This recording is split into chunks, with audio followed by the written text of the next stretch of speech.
ಸಿಂಹರಾಶಿ ಸಣ್ಣ ಪುಟ್ಟ ವ್ಯಾಪಾರದಾರರಿಗೆ ನಷ್ಟವಾಗತಕ್ಕಂತಹ ದಿವಸ ಇದು. ಸಾಯಂಕಾಲದ ಹೊತ್ತಿಗೆ ಸ್ವಲ್ಪ ಮಟ್ಟಿಗೆ ಸಿಹಿ ಸುದ್ದಿ, ಮನಸ್ಸಿಗೆ ಸಮಾಧಾನ ಸಿಕ್ಕುವಂತಹ ಸಮಯ.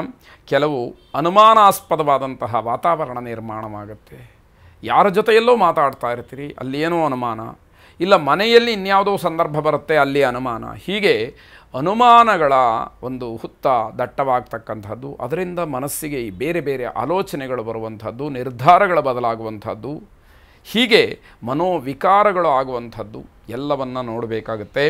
ಕೌಟುಂಬಿಕವಾದಂತಹ ಸಂಬಂಧದಲ್ಲಿ, ಕುಟುಂಬ ಸದಸ್ಯರಲ್ಲಿರ್ತಕ್ಕಂತಹ ಅನ್ಯೋನ್ಯತೆಯಲ್ಲಿ ಮಾಧುರ್ಯ ಇರಲಿ, ಅದನ್ನು ನಂಬಿ ಅಲ್ಲಿ ಅನುಮಾನಗಳಿಗೆ ಅವಕಾಶಗಳು ಬೇಡ ಅನ್ನುವಂಥದ್ದು. ಮನೆಯ ಸದಸ್ಯರು ಅಥವಾ ಕುಟುಂಬದಲ್ಲಿರ್ತಕ್ಕಂತಹ ವ್ಯಕ್ತಿಗಳು ಆಧ್ಯಾತ್ಮದ ವಿಚಾರದ ಬಗ್ಗೆ ಸ್ವಲ್ಪ ತಿಳುವಳಿಕೆಯನ್ನು ಹೇಳಬಹುದು, ಅದನ್ನು ಕೇಳಿಸ್ಕೊಳ್ಬೇಕಾಗತ್ತೆ. ಪ್ರಾಯೋಗಿಕವಾದಂತಹ ಕೆಲಸಕ್ಕೆ ಆದ್ಯತೆಯನ್ನು ನೀಡಿ. ಕೇವಲ ಮಾತನ್ನಾಡಿದರೆ ಪ್ರಯೋಜನ ಆಗೋದಿಲ್ಲ, ತಪೋಭಂಗವಾದರೆ ಪ್ರಯೋಜನ ಆಗೋದಿಲ್ಲ. ಯಾವುದನ್ನು ಆಲೋಚನೆ ಮಾಡ್ತಿರೋ ಅದನ್ನು ಕಾರ್ಯರೂಪಕ್ಕೆ ತರುವಂಥದ್ದಾಗಬೇಕು. ಆ ಕಾರ್ಯದಿಂದ ನಿಮಗೆ ಪ್ರತಿಫಲ ಅಂತಕ್ಕಂಥದ್ದು ಉತ್ತಮವಾಗಿ ಸಿಕ್ಕಬೇಕಾದಂಥದ್ದು ಮುಖ್ಯವಾಗುತ್ತೆ. ನರಸಿಂಹಸ್ವಾಮಿಯನ್ನು ಪ್ರಾರ್ಥನೆ ಮಾಡಿ, ಉಗ್ರಂ ವೀರಂ ಮಹಾವಿಷ್ಣುಂ ಜ್ವಲಂತಂ ಸರ್ವತೋಮುಖಂ ನೃಸಿಂಹಂ ಭೀಷಣಂ ಭದ್ರಂ ಮೃತ್ಯುಂ ಮೃತ್ಯುಂ ನಮಾಮ್ಯಹಂ ಎಂಬತಕ್ಕಂತಹ ಪ್ರಾರ್ಥನೆ ನಿಮ್ಮದಾಗಿರಲಿ. ಶುಭವಾಗಿ. ಕನ್ಯಾ ರಾಶಿ, ನಿಮ್ಮ ದೌರ್ಬಲ್ಯಗಳೇನಿದೆ ಅವೆಲ್ಲವೂ ನಿಯಂತ್ರಣದಲ್ಲಿರಲಿ. ಅಂದರೆ ಯಾವ ವಿಷಯದಲ್ಲಿ ನಾನು ತಪ್ಪು ಮಾಡ್ತಾ ಇದ್ದೀನಿ, ಇದು ನನ್ನ ದೌರ್ಬಲ್ಯ ಅಥವಾ ಇದು ನನ್ನ ಕೆಟ್ಟ ಅಭ್ಯಾಸ ಅಂತ ಹೇಳಿ ನಿಮಗೆಲ್ಲ ಗೊತ್ತಿದೆಯೋ ಅವೆಲ್ಲವನ್ನು ನಿಯಂತ್ರಣದಲ್ಲಿ ಇಟ್ಕೊಳ್ಬೇಕು. ಕೆಟ್ಟ ಅಭ್ಯಾಸಗಳಿದ್ದರೆ, ದುಶ್ಚಟಗಳಿದ್ದರೆ ಅದನ್ನು ದೂರ ಮಾಡಬೇಕು. ನಿಮಗೇ ಕ್ಷೇಮ, ಅದು ಬೇರೆ ಯಾರಿಗೂ ಅದರಿಂದ ಏನೂ ಪ್ರಯೋಜನಗಳಿಲ್ಲ. ವೃತ್ತಿ ಮತ್ತು ಕೆಲಸದ ಬಗ್ಗೆ ಹೆಚ್ಚು ಗಮನವನ್ನು ಕೊಡಬೇಕು. ತಾತ್ಸಾರವಾಗಿ ಬೇಜವಾಬ್ದಾರಿಯಿಂದ ನನಗೇನೋ ಕೆಲಸ ಇದೆ, ಸಂಬಳ ಬರುವಷ್ಟು ಬರುತ್ತೆ ಅಂತ ಹೇಳಿ ನೀವೇನಾದರೂ ಧೋರಣೆಯಿಂದ ಮಾತಾಡಿದರೆ, ಆ ರೀತಿ ನಡೆಕೊಂಡ್ರೆ ಅದು ನಿಮಗೆ ದೊಡ್ಡ ತಪ್ಪಾಗಿ ಪರಿಣಮಿಸುತ್ತೆ. ವಿನಾಕಾರಣ ಬೇರೆಯವರ ಜೊತೆಯಲ್ಲಿ ನಿಷ್ಠುರ ಆಗ್ತೀರಿ. ಏನೂ ಕಾರಣಗಳಿರೋದಿಲ್ಲ, ಸುಮ್ಮನೆ ಬಾಯಿಗೆ ಬಂದಿದ್ದನ್ನು ಮಾತಾಡೋದು, ಬೇರೆಯವರ ಜೊತೆ ಜಗಳ ಮಾಡೋದು ನಿಷ್ಠುರವಾಗ್ತಕ್ಕಂಥದ್ದಾಗತ್ತೆ. ನಿರೀಕ್ಷೆ ಮಾಡಿದಂತಹ ವಿಚಾರಗಳು ಎಲ್ಲ ಅಸ್ತವ್ಯಸ್ತವಾಗ್ತಕ್ಕಂಥದ್ದಾಗತ್ತೆ.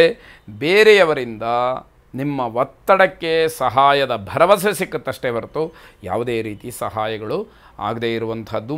ದೊಡ್ಡವರ ಸಂಪರ್ಕ, ಅವರ ಮಾತು, ಮಾರ್ಗದರ್ಶನ, ಅವರಿಂದ ಆಗತಕ್ಕಂತಹ ಕೆಲವಷ್ಟು ಸಹಾಯ ನಿಮಗೆ ಬಹಳ ಒಳ್ಳೆಯದಾಗತ್ತೆ. ಆದರೆ ಅವರನ್ನು ವಿಶ್ವಾಸಕ್ಕೆ ತಗೊಳ್ತಕ್ಕಂತಹ ಯೋಗ್ಯತೆಯಾಗಲಿ ಮನಸ್ಥಿತಿಯಾಗಲಿ ನಿಮ್ಮದಾಗಿರೋದಿಲ್ಲ.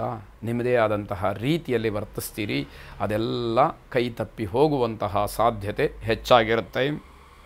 ನಿಮ್ಮ ಜವಾಬ್ದಾರಿಯುತವಾದಂತಹ ಕೆಲವು ಕೆಲಸಕ್ಕೆ ಮುಂಗಡ ಹಣ ಸಿಕ್ಕಬಹುದು, ಅದು ನಿಮಗೆ ಒಂದಷ್ಟು ಸಮಾಧಾನ ಕೊಡುತ್ತೆ. ಆದರೆ ಅದನ್ನು ಉಳಿಸ್ಕೊಳ್ಬೇಕಲ್ಲ, ಅದು ಬಹಳ ಮುಖ್ಯವಾಗುತ್ತೆ. ಗಣಪತಿಯನ್ನು ಪ್ರಾರ್ಥನೆ ಮಾಡಿ ಎಲ್ಲ ಕೆಲಸಗಳು ಕೂಡ ನಿರ್ವಿಘ್ನವಾಗಿ ನಡೀಬೇಕು ಅನ್ನುವಂಥದ್ದು, ಅದರಲ್ಲಿ ಒಳ್ಳೆಯ ಕೆಲಸಗಳ ಸಂಕಲ್ಪ ಮುಖ್ಯವಾಗಿರುತ್ತೆ. ಶುಭವಾಗಿ. ತುಲಾರಾಶಿ, ದಾಂಪತ್ಯದ ವಿಚಾರದಲ್ಲಿ, ಸಾಂಸಾರಿಕವಾದಂತಹ ವಿಚಾರದಲ್ಲಿ ಸ್ವಲ್ಪ ಮಟ್ಟಿಗೆ ಏನೋ ನೀರಸ ಭಾವ ಅಥವಾ ಹೊಂದಾಣಿಕೆಯಲ್ಲಿ ಸ್ವಲ್ಪ ಮಟ್ಟಿಗೆ ಕೊರತೆ ಅಂತ ಹೇಳಿ ಅನಿಸುವಂಥದ್ದಾಗತ್ತೆ. ಬಡ್ಡಿ ವ್ಯವಹಾರವನ್ನು ಮಾಡ್ತಕ್ಕಂಥವ್ರಿಗೆ ತುಂಬ ಹಿನ್ನಡೆಯನ್ನು ನೋಡಬೇಕಾದಂತಹ ದಿವಸ.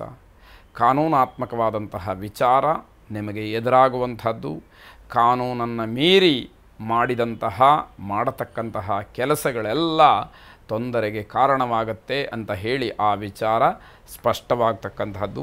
ಮಕ್ಕಳು, ವಿದ್ಯಾರ್ಥಿಗಳು ಇವರೆಲ್ಲರನ್ನ ಅವರದ್ದೇ ಆದಂತಹ ವಯಸ್ಸಿಗೆ ಅನುಗುಣವಾಗಿ ನಾವು ಗೌರವಿಸಬೇಕು, ಪ್ರೀತಿಸಬೇಕು, ಅವರಿಗೆ ಪ್ರೋತ್ಸಾಹವನ್ನು ನೀಡಬೇಕಾದಂಥದ್ದು ಕರ್ತವ್ಯವಾಗುತ್ತೆ. ಮನೆಯ ಅಗತ್ಯ ವಸ್ತುಗಳನ್ನು ಖರೀದಿ ಮಾಡೋದು, ಜೊತೆಗೆ ವಿಶೇಷವಾಗಿ ಹಣವನ್ನು ಖರ್ಚು ಮಾಡತಕ್ಕಂತಹ ಯೋಗ ಈ ದಿವಸ ನಿಮಗೆ ಒದಗಿ ಬರಬಹುದು. ವೃತ್ತಿಪರರಿಗೆ ಹೆಚ್ಚು ಅನುಕೂಲವಾಗ್ತಕ್ಕಂತಹ ದಿವಸ. ನಿಮ್ಮ ವೃತ್ತಿಯಲ್ಲಿ ಗಣನೀಯವಾದಂತಹ ಸಾಧನೆ, ಸಂಪಾದನೆ ಎರಡನ್ನೂ ಕೂಡ ಮಾಡಬಹುದು. ಆರ್ಥಿಕವಾದಂತಹ ಸಂಕಷ್ಟ ಕಾಡ್ತಾ ಇದ್ದರೆ ಅದೆಲ್ಲ ದೂರವಾಗ್ತಕ್ಕಂತಹ ಸಮಯ ಅಥವಾ ಸೂಚನೆಯನ್ನು ನೀವು ಅನುಭವಕ್ಕೆ ತಂದುಕೊಳ್ಳಬಹುದು. ಐಕ್ಯಮತ್ಯ ಮಂತ್ರವನ್ನು ಶ್ರವಣ ಮಾಡಿ, ಅನುಕೂಲ ಇದ್ದವರು ಪಠನೆ ಮಾಡಿ, ಸಾಂಸಾರಿಕವಾಗಿ ಇರತಕ್ಕಂತಹ ಭಿನ್ನಾಭಿಪ್ರಾಯಗಳು, ದಾಂಪತ್ಯದ ವಿರಸ ಇದೆಲ್ಲವೂ ಕೂಡ ದೂರವಾಗಲಿ.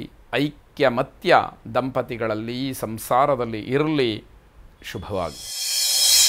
ವೃಶ್ಚಿಕ ರಾಶಿ, ಸ್ವಲ್ಪ ಮಟ್ಟಿಗೆ ಸಂತೋಷ, ಸ್ವಲ್ಪ ಬೇಸರ ಇರತಕ್ಕಂತಹ ದಿವಸ ಇದು. ಈ ಕಡೆ ಸಂತೋಷವಾಗಿದ್ದೀರಾ ಅಂತ ಕೇಳಿದರೆ ಇಲ್ಲ, ಏನು ಬೇಜಾರಲ್ಲಿದ್ದೀರಿ ಅಂತ ಕೇಳಿದರೆ ಅದೂ ಇಲ್ಲ. ಎರಡೂ ಮಿಶ್ರ ಫಲವನ್ನು ನೋಡಬೇಕಾದಂತಹ ದಿವಸ. ದೂರದ ಪ್ರಯಾಣದ ವಿಚಾರಕ್ಕೆ ಮಾತುಕತೆ ನಡೆಯಬಹುದು.